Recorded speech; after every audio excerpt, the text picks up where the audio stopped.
За сайн байцгаана уу YouTube-ийн найзуудаа. Тэгээ шинэ бичлэг хүргэж байна. Бичлэгийг баг хагас жил болчихоо та хамгийн сүүлд чинь 100 бичлэг хийсэн. Өнөөдөр бичлэг хийж байгаа шалтгаан маань болохоор он гарч шинэ он гарах гэж байгаа толбогдуулж ирнэ өнгөрөх чонд ямар пүүз авваа. Тэгээ ерөнхийд нь базаад яриад явчих гэж бодлоо.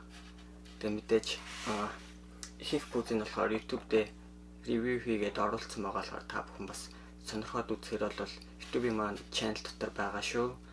Тэгээ өнөөдөр болохоор топ 10 худалдаа авалт хийсэн пүүзнийхээ талаар яриад явчих гэж бодож байна. Та бүхэнд бас таалагдах байх гэж найдаж байна. Тэгээ 10 дугаар энд нь болохоор Air Jordan 6 Black Infrared гэдэг пүүз байгаа. Энэхүү пүүз маань болохоор Jordan 3 удаа дараалж авсныхаа хамгийн анхных нь 1996 онд авраг авахтаа өмсчихсэн пүүз нэгаа. Тэгээ энэхүү пүүз маань болохоор энэ жилийн топ 10 пүүзний 10 дугаар байрт нь чигсэж байна. Nike Air ардталт нь байрлсан байгаа. За 9 дугаар байрт нь болохоор Nike Fear of God Air Red гэдэг загвар орсон байна. Энэхүү пүүз маань болохоор өнгөрөх 4 дугаар сард худалдаанд гарсан. Тэгээ бичлэгийг бас сонирхоод үзэхээр бол YouTube дээр байгаа. Маш гоё загвар санагдаж байгаа миний хувьд. Тэгээд 8 дугаар байранд нь Overshoe гэдэг загвар орсон байна. Mars Landing Overshoe гэдэг өвлийн өдрөл өмсвөл маш тохиромжтой загвар байгаа. Энэхүү пүүзийг ч гэсэн бас YouTube дээр танилцуулаад оруулсан байгаа. Маш өвөрмөц загвартай. Сонирхуулаад хэлэхэд энэ Mars Yard маань 2 дугаар загвар нь 2020 онд дахин ретро олон худалдаанд гарахаар байгаа юм байлээ. Бас маш цөөхөн тоогоор гарахаар ах шиг байсан. Одоо зах зээл дээр байгаа нь болохоор $3,000 сайзаас хамаарат нэлээ өөр хүнтэй байгаа. Тэгээ ашгүй 2020 онд ретро гэдэг дахин худалдаанд гарахаар болсон сайхан мэдээтэй байна. Тэгээ энэ пүүз маань болохоор мэдээж 7 дугаар байранд ч гисэн байгаа.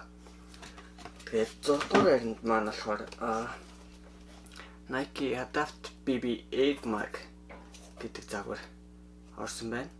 Nike хамгийн анхны автомат үдээстэй сагсан бөмбөгийн пүүз байгаа. Энэхүү пүүзийн бичлэгийг үзэхээр бол YouTube дээр маань бас байгаа. Тэгээ энэхүү өнгө маань болохоор 2 дахь 3 дахь өнгө болж худалдаанд гарсан. Энээс хойш болохоор дахиад нэг өнгө худалдаанд гарсан байгаа. Тэгээд Nike Adapt Huarache бас худалдаанд гарсан байгаа. Автомат үдээстэй Nike Huarache пүүз.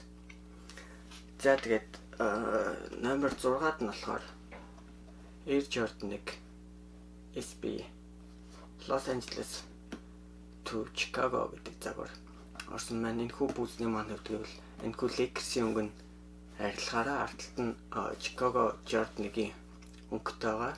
Тэгээд маш олон хүмүүс кастом хийгээд гоё өмсөж байгааг та бүхэн сайн мэдж байгаа гэж бодож байна.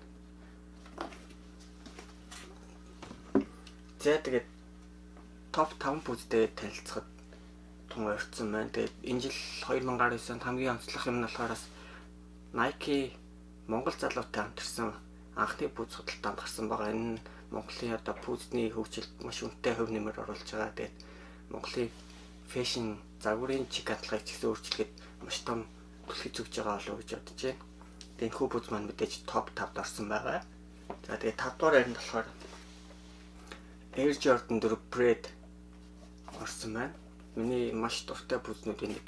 Энэ жил ялангуяа 30 жилийн онолсон байгаа. Хамгийн анх 1989 онд худалдаанд гарч ирсэн бол ингээд 2019 онд 30 жилийн өдөрөө Bread-ийн маань ретро хийж гаргасан. Ялангуяа Nike Air ардталт нь байрлаж ретро гэсэн болохоор маш олон хүмүүс дуртай байсан болов уу гэж найдаж байна. Мөн энэ жил болохоор Jordan 11 Bread бас их 7 хоногт худалдаанд гарах байгаа.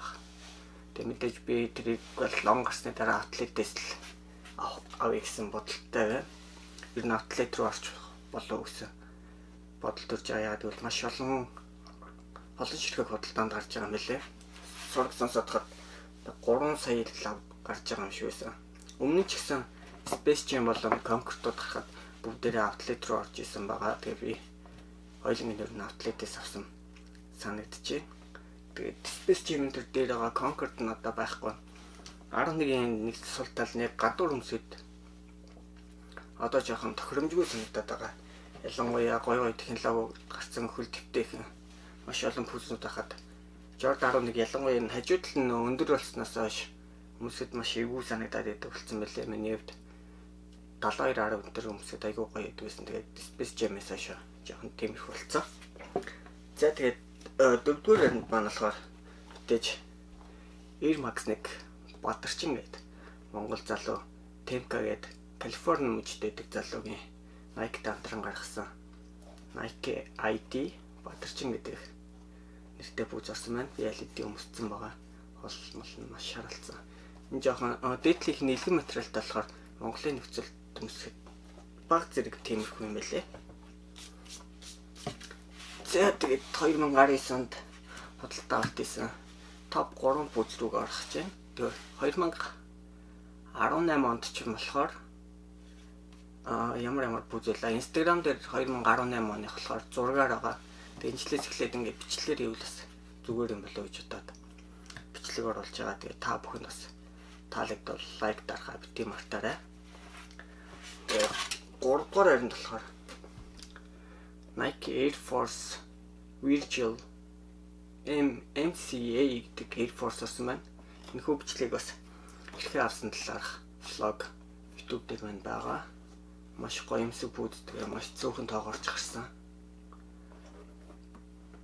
Тэгээд энэ хүү бүүдийг бас авсандаа маш их баяртай байгаа.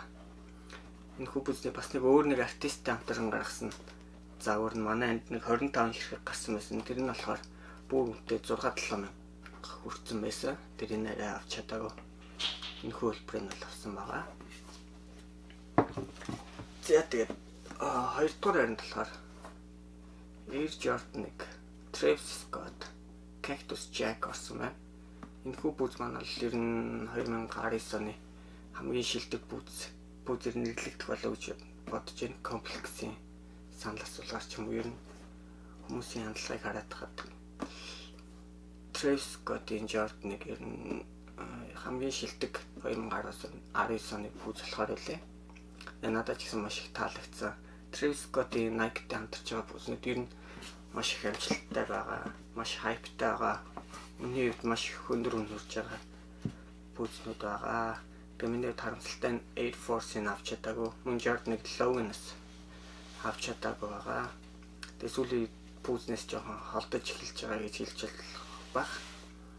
Тэгээ пэйж хаацсан ер нь 2020 онд л ер нь бүүзнээс баг зэрэг хол байх болов гэж бодчихъя.